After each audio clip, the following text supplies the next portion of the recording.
Well, hello again, everyone. Thanks for logging on. Welcome to another edition of Big Time Basketball. Along with Dave Griffiths, I'm Chris Woodlick, and one of the biggest and probably best surprises of the conference season to date has to be the Fighting Illini of Illinois, the hottest team in conference play. And heading into action on Thursday night, Illinois sits at 15-5 overall on the season, 7-2 in the league. The Fighting Illini are second in the conference standings, just a half game back of Michigan State. For more on Thursday's showdown with Minnesota, here's WCIA's Brett Behrens.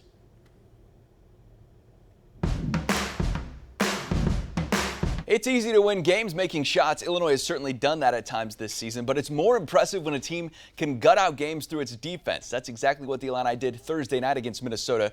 Mainly DeMonte Williams. The junior doesn't score a lot. He actually didn't have a point against the Gophers, but got 3 stops late in consecutive possessions in a close game. Williams got a steal from Daniel Oturu, then blocked his shot and closed it out with a rebound in the final possession as Illinois wins an ugly one, 59-51. I told him in the locker room, I won't kiss my wife tonight because I'm going to kiss you, and I kissed him right on the forehead.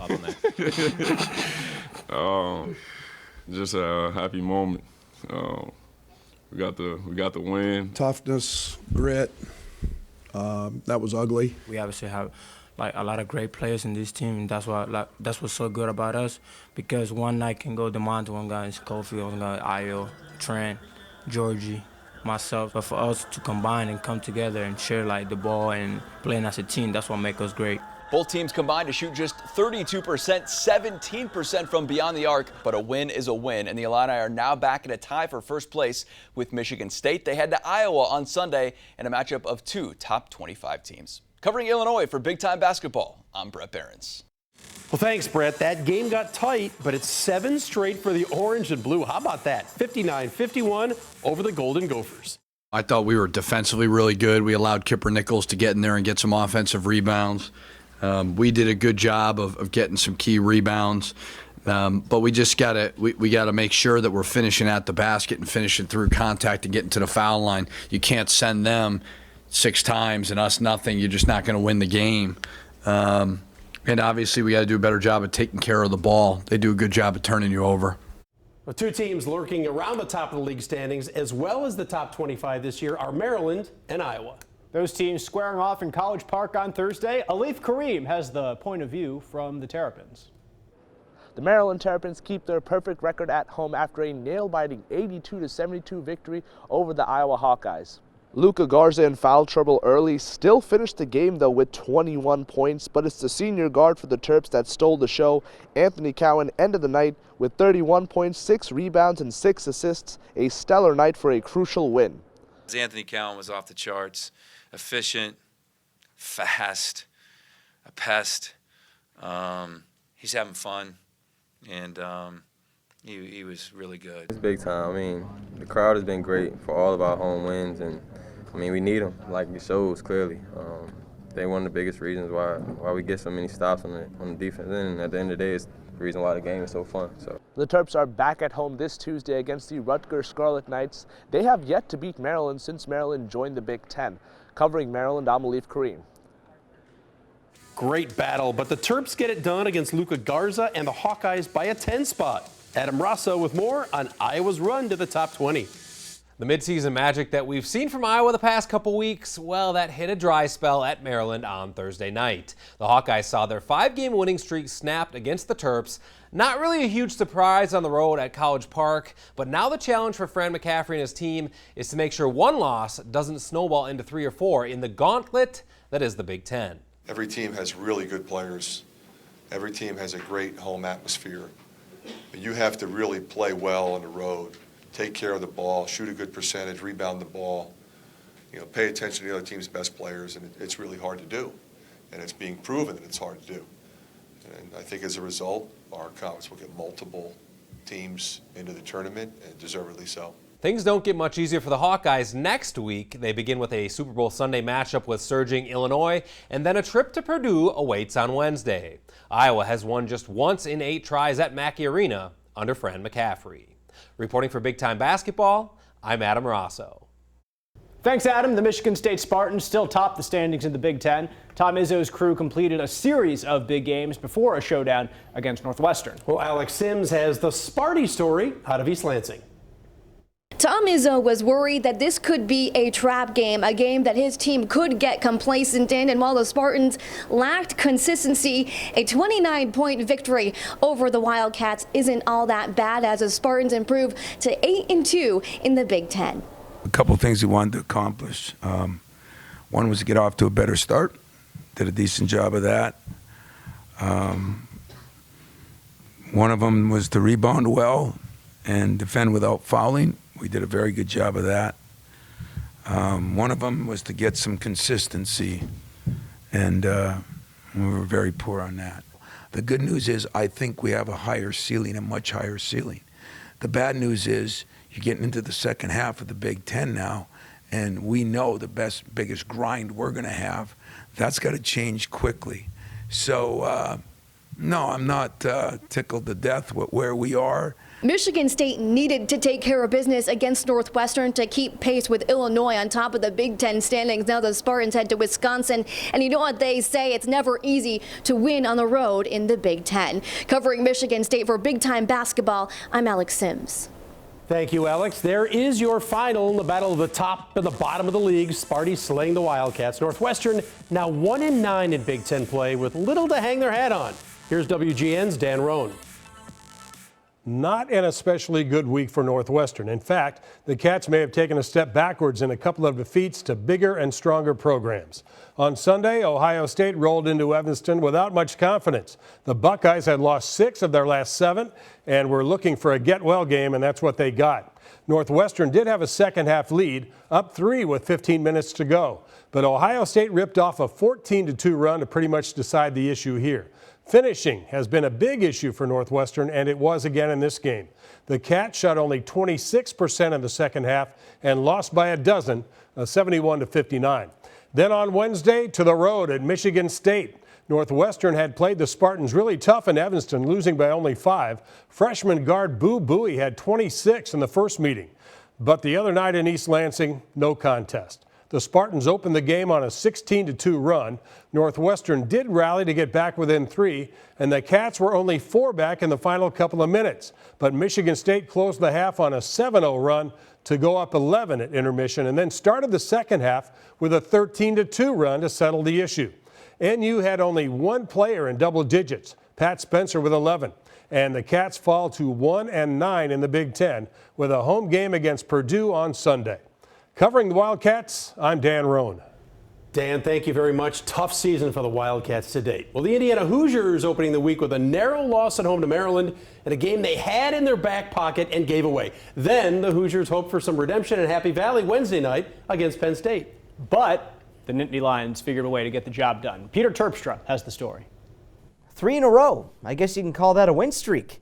Penn State basketball is rolling right now, and Indiana was just the last team to get knocked down. First things first, Penn State landed in the AP Top 25 again earlier in the week, and then the number 24 Nittany Lions honored Kobe Bryant by wearing number 24 pregame against Indiana. Lamar Stevens became the 3rd on the all-time scoring list when he put up 17 points and 9 boards against the Hoosiers. Neither team shot the ball really well, but Penn State did enough to get a workmanlike win. They're bought in. There's great leadership. There's great connectivity in the locker room, a real family atmosphere. There's a lot of love and trust in there. And I think that's been the difference. You know, we took a little bit of a couple speed bumps there, and then we came out of it nicely. But look, we're in the Big Ten. A lot of basketball to be played. I didn't feel any different at all. I mean, some familiar faces, but other than that, it was just another game. It was a long time ago, but I guess I was just ready for a change, and now I feel great. I'm glad the team we got here, and I think we can continue to do great things. So now I feel real good. Now it is time for a long trip to Corn Country. Penn State's heading to Nebraska for a game on Saturday at 7 p.m. Eastern. Covering Penn State, I'm Peter Terpstra.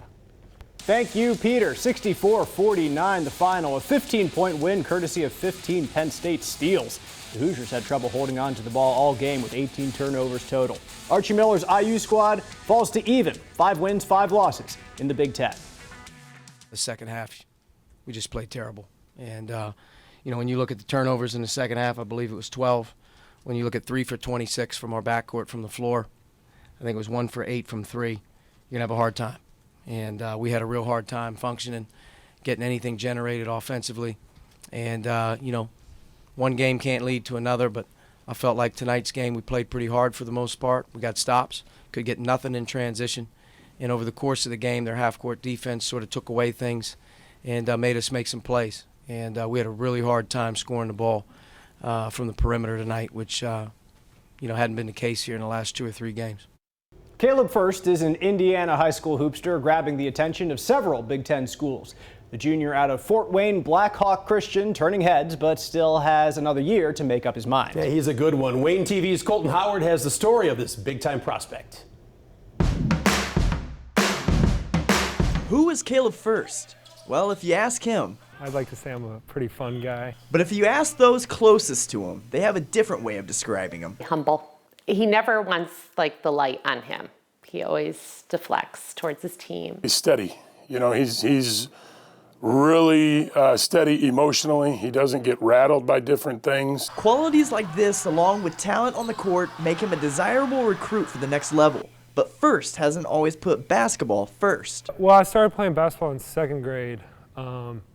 And at first I hated it. Like I remember I wanted to quit. When we decided to try out basketball, he was pretty bad. I was just really trash, I guess. Like I had no idea what I was doing. Like I had never picked up a basketball before. I never watched any basketball or anything. Like I had no idea what I was doing. But Furst stuck with it, and it's paying off. Earlier this season, Purdue, IU, Michigan State, Illinois, and even North Carolina coming to watch him play against Homestead. In that game, Furst scoring 25 points along with 9 rebounds with a lot of important eyes on him. Most of the Big Ten schools have offered me, and then a few ACC schools like Louisville, Virginia, and Notre Dame. The Big Ten really has its eye on Furst, and to him, it's a huge honor.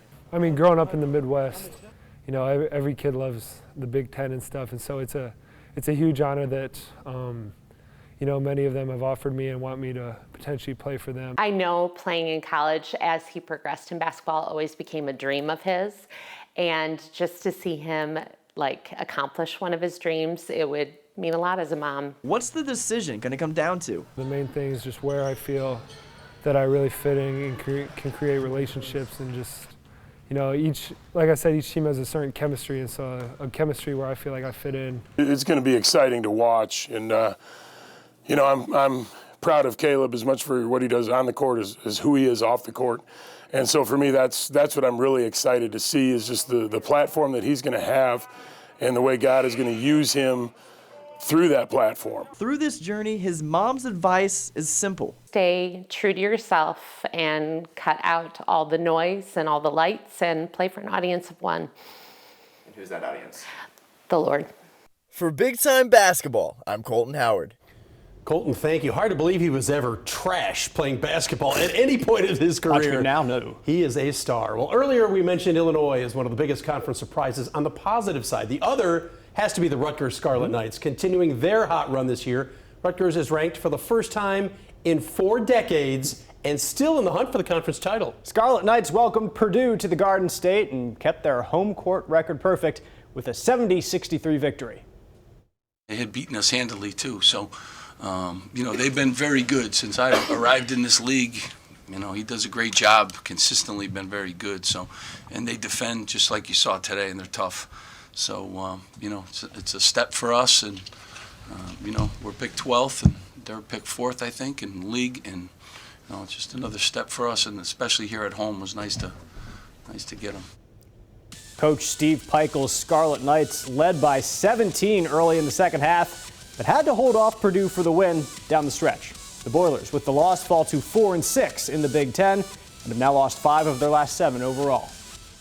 If you have a little bit younger teams out there, you know, it's going to be a little bit harder to try to win on the road. But I think as the season goes on, things, you know, kind of shape up, and you can see who can really separate themselves. And I think February is a big month. You know, February is a huge month, and so trying to have our last game here in January, getting into February, and you know, trying to get, you know, we have 1 non-conference road win, but you know, trying to get our first road win and then just build off of that.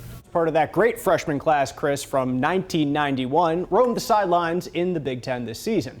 Fred Hoiberg took over at Nebraska. Juwan Howard assumed head coaching duties at his alma mater at Michigan. Familiar names, 2 NBA alums as well. Huskers hosting the Wolverines Tuesday night in Lincoln, and Larry Figurski has the story on a huge Wolverine win. After 4 straight losses, 5 in 6 games, another Isaiah Livers injury, and the in-house suspension of senior and star guard Xavier Simpson, finally a positive for the Michigan Wolverines over the past week. U of M pulling away with a 19-3 run Wednesday night in Lincoln to down the Huskers 79-68 and finally snap that losing skid.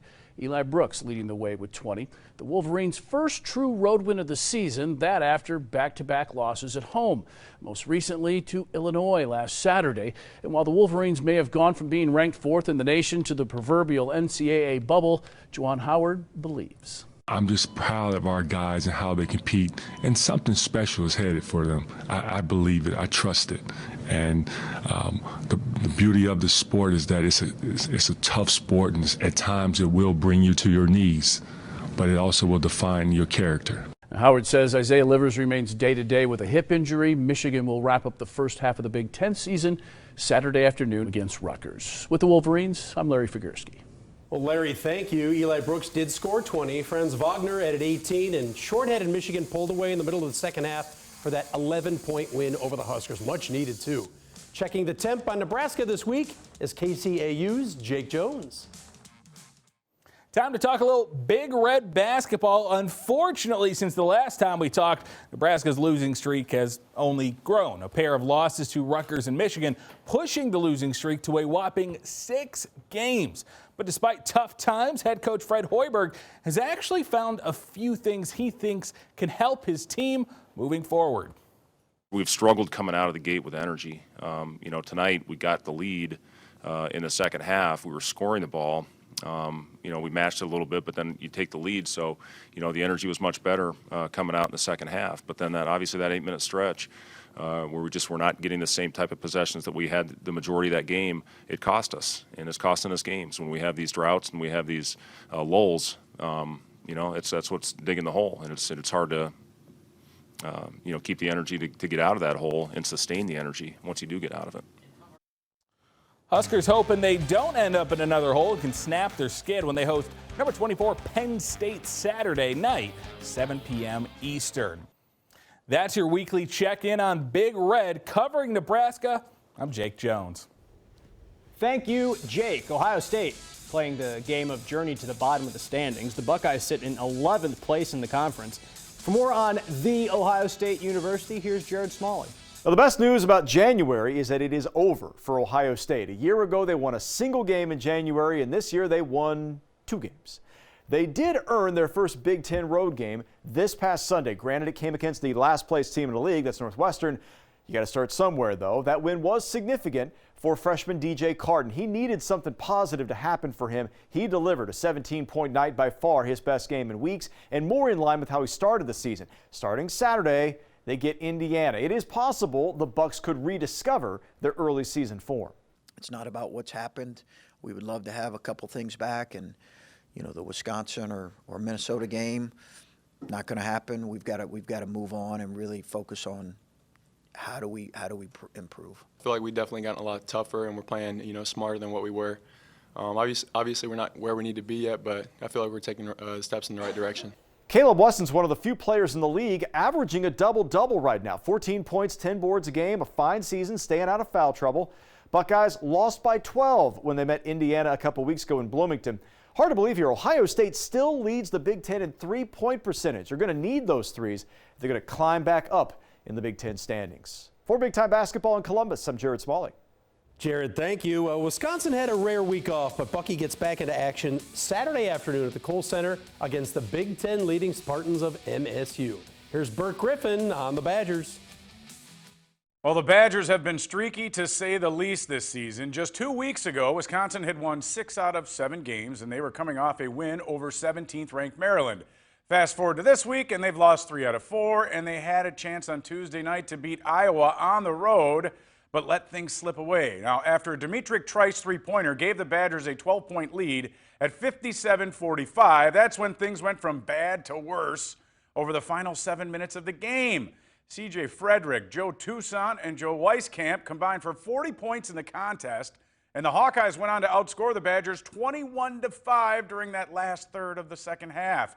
Luka Garza was an absolute beast down low, scoring 21 points and pulling down 18 rebounds. It was the kind of performance that head coach Greg Gard not only reminded him of a former Badger big man who ended up being National Player of the Year. Man, he's a load. I compared him, his transcendence and growth and development is very similar to what I watched with Frank Kaminsky that we had a few years ago. I mean, he's watching last year's film and then seeing him this year and obviously seeing him up close, but he's made a tremendous jump. He's done a terrific job with his body. He plays with a tremendous motor. So that's a credit to Luka. He's obviously put a lot of time in. And the schedule doesn't get any easier for the Badgers. They will host 14th ranked Michigan State at the Kohl Center on Saturday and then head to Minnesota next Wednesday night. For Big Time Basketball, I'm Burke Griffin. Thank you, Burke. Saturday's games feature road tests for a pair of top 25 teams as Rutgers travels to Ann Arbor to take on Michigan. Penn State will visit Nebraska. Purdue and Northwestern, each trying to build momentum for a late season run, will meet later on Saturday night. And the conference continues to rate as tops in the nation, with some thinking 11 league schools could earn bids to the NCAA tournament. Now, the scramble at the top right now includes Michigan State and Illinois, along with a handful of others, as we dive back into the second half of the conference campaign. Well, that wraps up another exciting episode of Big Time Basketball. Thanks again for logging on for our Big Ten Hoops discussion. For Chris Widlick, I'm Dave Griffith, and for all of Next Star Nation, we'll see you again next week.